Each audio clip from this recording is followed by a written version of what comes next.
Yurtimiz hayotiga oid xabarlarga qaytamiz. Obod mahalla avvalo ravon yo'llardan boshlanadi. Chunki yo'l nafaqat manzillarni, balki odamlarning kundalik hayotini ham bir-biriga bog'laydi. O'rtachirchiq tumanidagi Beshboy mahallasida aholini qiynab kelgan muammo o'z yechimini topmoqda. Hozir shu haqda.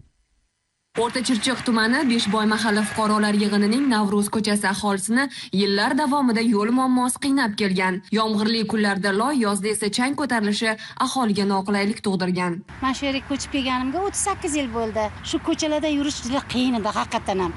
Bolalarimiz ham maktabga borishi rosa qiyin edi. O'ydim joylar edi. Mahallada jami 8 ta ko'cha bo'lib, 4976 nafar aholi istiqomat qiladi. Bugungi kunda kambag'allikdan farovonlik sari dasturi doirasida ko'chalar bosqichma-bosqich asfaltlashtirilmoqda. Mana asfalt bo'ldi. Yaxshi. Bolalarimiz bemalol mana maktabda kanikul bo'lsa ham to'garaklarga borib kelyapti.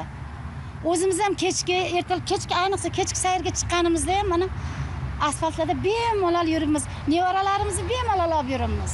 O'tgan davr mobaynida tumanimizdagi 20 ga yaqin mahallalardagi ichki ko'chalar va respublika va xalqaro ahamiyatga loyiq avtomobil yo'llarida to'liq asfaltlash ishlari olib borildi. Xususan, kambag'allikdan farovonlik dasturi doirasida Adolat, Olti'o'g'il, Burgalik va boshqa yana bir qator mahallalarda, shuningdek tashabbusli byudjet loyihasi doirasida yana bir 8 ga yaqin mahallalarda ichki ko'chalar asfaltlash ishlari olib borilmoqda.